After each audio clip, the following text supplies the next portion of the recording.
So రైటేనా? ఇప్పుడు దేశవ్యాప్తంగా ఒకవేళ దేశాని విషయానికొస్తే మనం రీసెంట్‌గా చూసినాం మనం పహల్గామ్ ఘటన. సో ఆ ఘటనలో మోదీ కొన్ని సంచలన నిర్ణయాలు తీసుకున్నారు. సో ఆ నిర్ణయాలకు గూడా పాకిస్తాన్ గూడా ఆ విధంగా స్పందించింది. ఒకేళ ఆ జలాలకు సంబంధించి ఏవైతే ఉందో సో ఆ జలాలకు సంబంధించిన ఇది తీసుకొచ్చారో సో అది ఒకేళ వాటిని ఆపితే మాత్రం పారేది జలాలు వాటర్ గాదు. సో అందులో రక్తం పారుతది అని చెప్పేసి చెప్తా ఉన్న పరిస్థితి. ఇంకోటి మోదీని చంపేస్తామని చెప్పి ఈ విధంగా వాళ్ళు పాకిస్తాన్ డైరెక్ట్ థ్రెట్స్ చేస్తారు. సో ఏమంటారు?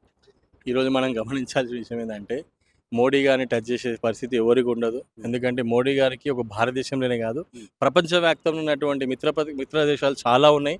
వారిని ఏమన్నా అంటే కూడా ఆ దేశాలన్నీ కూడా కదిలే పరిస్థితి ఉంటది. ఇప్పుడు మనం చూస్తా ఉన్నాం లండన్‌లో కూడా ముస్లిమ్స్‌లు పాకిస్తాన్‌లో మరి ఇండియన్స్ మధ్యలో గొడవయ్యే పరిస్థితి నడుస్తా ఉన్నది. అంటే ఎంత పాకిందో అర్థం చేసుకోండి. మన దేశం మీదనే కాదు, ఈ భారం ప్రతి దేశం మీద పడే అవకాశం ఉంటుంది. కాబట్టి అన్ని దేశాలు కూడా భారతదేశానికి మద్దతు ఇస్తాయి. మోడీని టచ్ చేయడం అనేది అంత ఈజీ కాదు. ఎందుకంటే మోడీని టచ్ చేసినంటే యావత్ భారతదేశాన్ని టచ్ చేసినట్టే.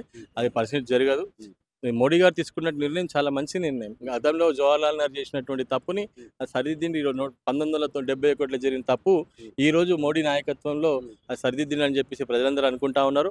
ఎందుకంటే నీరు లేకపోవడం వల్ల పాకిస్తాన్ ఎడారిగా మారే అవకాశం ఉంటుంది కాబట్టి మనం ఉన్న పీఓకి కూడా మనం కబ్జా చేసుకునే అవకాశం ఉంటుంది. మన కాశ్మీర్లో ఉన్న పీఓకి కూడా మనం కబ్జా చేసుకునే అవకాశం ఉంటుంది. మోడీ నిర్ణయం మంచిదని చెప్పేసి ముస్లిం సోదరులు కూడా ఈరోజు స్వాగతిస్తూ ఉన్నారు. ఎందుకంటే వాళ్ళు చాలామంది పాకిస్తాన్లు కూడా మన దేశంలో చొరబడము, మన దేశంలో ఉండి మన ముస్లింలకి రెచ్చగొట్టి అలాంటి విషయాలు చెప్పడం వల్ల కూడా కొంతమంది మన ముస్లింలు కూడా చేంజ్ అయ్యే అవకాశం ఉంది కాబట్టి 24 గంటల్లో పాకిస్తాన్‌కి వెళ్ళిపోవాలని చెప్పి చెప్పడం, ఆ యొక్క వీసాలు రద్దు చేయడం కూడా అందరూ స్వాగతిస్తూ ఉన్నారు. నిజంగా ఇది మంచి నిర్ణయము. నేను ఒకటే అంటా ఉన్నాను, ఈ బీఆర్ఎస్ పార్టీ, ఈ కాంగ్రెస్ పార్టీ, ఇంకో పైన ఉన్నటువంటి అనేక పార్టీలు కూడా ఇప్పుడు జరిగిన పహల్గామ్‌లో జరిగినటువంటి ఘటన పైన కొంతవరకన్నా ఫేస్‌బుక్‌లలో ట్వీట్ పెట్టుకుంటున్నారు, లేకపోతే పోస్ట్ పెట్టుకుంటున్నారు. నేను ఒకటి అడుగుతా ఉన్నాను.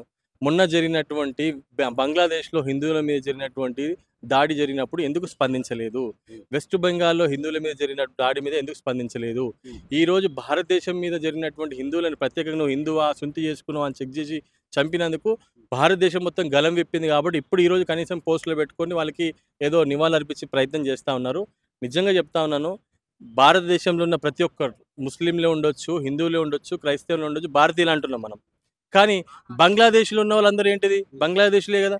కానీ ఎందుకు ఆ బంగ్లాదేశంలో ఉన్న వాళ్ళు ప్రతి ఒక్క హిందువుని పట్టుకొని హిందువుని ఎందుకు చంపుతున్నారు? వెస్ట్ బెంగాల్‌లో కూడా ఉన్నటువంటి హిందువుని ఎందుకు చంపుతా ఉన్నారు? ఇది గమనించాల్సిన అవసరం ఉంది.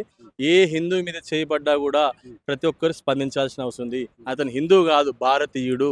భారతీయుడు ఉన్నప్పుడు 100% ప్రతి కులము, మతం అందరూ గూడా ఏకమై స్పందించాలి. రేపు ముస్లింలకు జరిగితే హిందువులు ఎట్లా స్పందిస్తారో, రేపు క్రైస్తవులకు జరిగితే హిందువులకు ఎట్లా స్పందిస్తారో, అట్లా ఏ హిందువు మీద చేయబడ్డా గూడా యావత్ భారతదేశం స్పందించాల్సిన అవసరం ఉంది. చేయకపోతే దానికి తప్పకుండా దానికి తగిన గుణపాఠము చెప్తది భారతీయ జనతా పార్టీ. నేను ఒక్కటే కోరుకుంటా ఉన్నాను, ఈరోజు మనందరం గూడా పార్టీలకు అతీతంగా, కులాలకు అతీతంగా, మతాలకు అతీతంగా దేశం కోసం నిలబడాల్సిన అవసరం ఉంది. వందే మాతరం అని పాడుకుంటూ మనం ముందుకెళ్ళాల్సిన అవసరం ఉంది. దేశ నిర్ణయాలు, మోడీ గారు తీసుకున్న నిర్ణయాలు, ప్రతి నిర్ణయాన్ని కూడా స్వాగతించాల్సిన అవసరం ఉంది.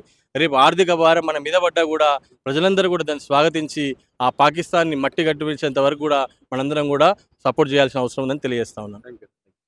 సో విన్నారు కదా, ఇది గడ్డం సాయి గారు చెప్తా ఉన్న పరిస్థితి. సో ఏదైతే మోదీని చంపేస్తామని చెప్పి చెప్తా ఉన్న వ్యాఖ్యలుగా అవన్నీ కూడా అంత దమ్ము లేదు మీకు అని చెప్పేసి పాకిస్తాన్‌కి చెప్తా ఉన్నారు. అండ్ అలాగే కేసీఆర్ సభ ఏదైతే ఉందో సో ఆ సభ ఏదైతే ఉందో సో అది జన సమీకరణ అయింది. కానీ సో మీరు చెప్పిన హామీలు ఏవైతే గతంలో మీ మేనిఫెస్టోలో కానీ మీరు చెప్పిన హామీల కోసం అవన్నీ అబద్ధాలు అని చెప్పేసి మీరు ఎట్లా అడుగుతారు అని చెప్పేసి కూడా తను చెప్తున్న పరిస్థితి. కెమెరా పర్సన్ సాయితో Rana Pratap reporter for Vahini TV from Hyderabad.